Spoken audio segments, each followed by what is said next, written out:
Alright guys, today we're going to work on orbital diagrams. Okay. So in your own words, describe the Aufbau principle. The Aufbau principle says, if I have, if you remember your different lines, for example, your 1s down here, and your 2s, and your 2p, your Aufbau principle says that I have to fill up this level before I can move up. This is not allowed.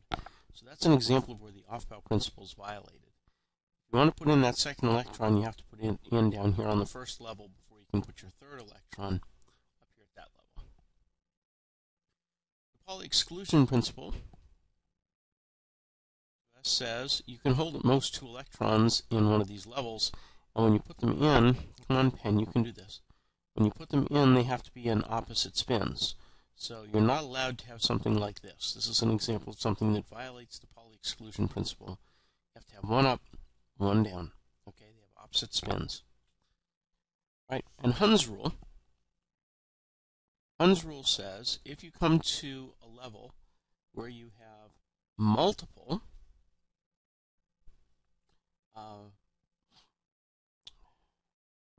orbitals all at the same level, right? For example, I put in my boron electron, my 5th electron, and when I put in my 6th electron, the question is, where does it go?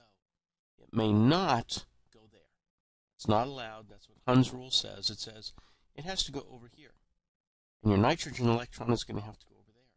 When you add your next electron, which is number 8 for oxygen, it will go back in here. All right. So Hund's rule says you have to fill up across at the same level singly before you start doubling up. All right. So let's go and look at some electron configurations for some elements. Well, if I look at aluminum is number 13. All right. So that tells me, because it's just an atom, it has no charge, it's going to have 13 electrons. Okay. Well, I put 2 of them in my 1s, 2 in my 2s, and then I start putting them in my 2p, and I've got 3 in my 2p, and then I put in the opposite ones, the opposite spins. All right, so that's a total of 10 electrons right now. I only need 13, so I'm getting close. There's number 11, there's number 12, and now when I'm dealing with my 3p, I'm going to have number 13. All right, so that should be it. All right, how about calcium? Calcium is number 20. Right, so my first 2 go in my 1s, my second 2 go in my 2s. My 2p has 3 orbitals. I go 1, 2, actually that's 5, 6, 7, 8, 9, 10. I'm working my way towards number 20. Right, so that's 10, that's 11, 12. And that's 13, 14, 15, 16, 17, 18. So when I get to the end of my 3p, which is a noble gas, right, I now have, what did I just say, 18 electrons. So let's go up to 20, and there's 19, and there's 20. All right, so that is my orbital diagram for calcium. How about selenium? Well, I have to go look for selenium on the periodic table. Selenium is number 34, so I'm going to have to go a little bit further. And everything that I do here is the same as what I've done in the past. I just keep on going. So my 4s orbital has 1 set of electrons, 1 orbital, and my 2p and my 3p and my 4p all have 6 electrons. And my 3D, which is the new one, is going to have 10 electrons. All right, so let's go work through this. 1, 2, 3, 4, 5, 6, 7, 8, 9, 10. Ways to go. 11, 12, 13, 14, 15, 16, 17, 18, 19, 20. Okay, I got 14 more to go. 21, 22, 23, 24, 25, 26, 27, 28, 29, 30. I've only got 4 more to go.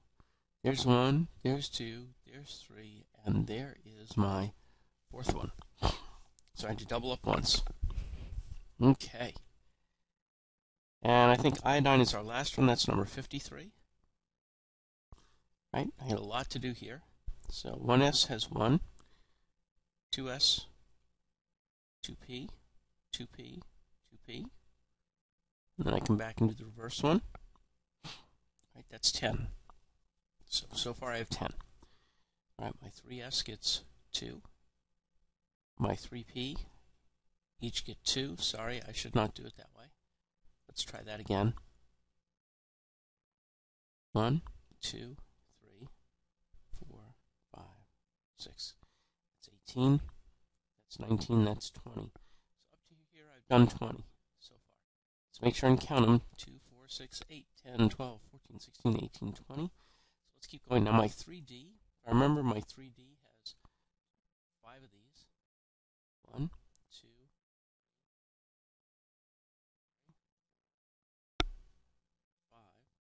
5. 1, 2, 10.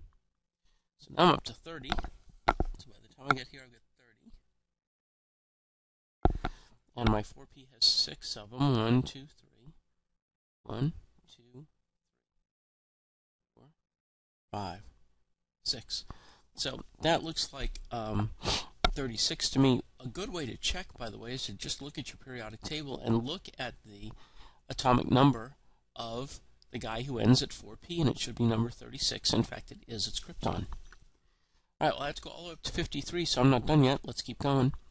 There's 36. There's 38. 2, 3, 4, 5.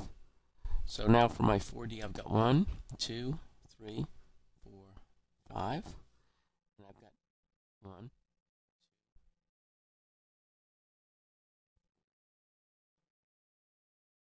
Right. So up to here I have 36. Here I have 38. Here I have 48. And I have to go up to 53. So 59, 50, 51, and 53. So I'm 1 short. Okay, so I should be in the column that's right next to the noble gases, and I'm in a halogen. So this is perfect. This is number 53, iodine. All right, folks. That's it. See you in class. If you have any questions, you know where to find me.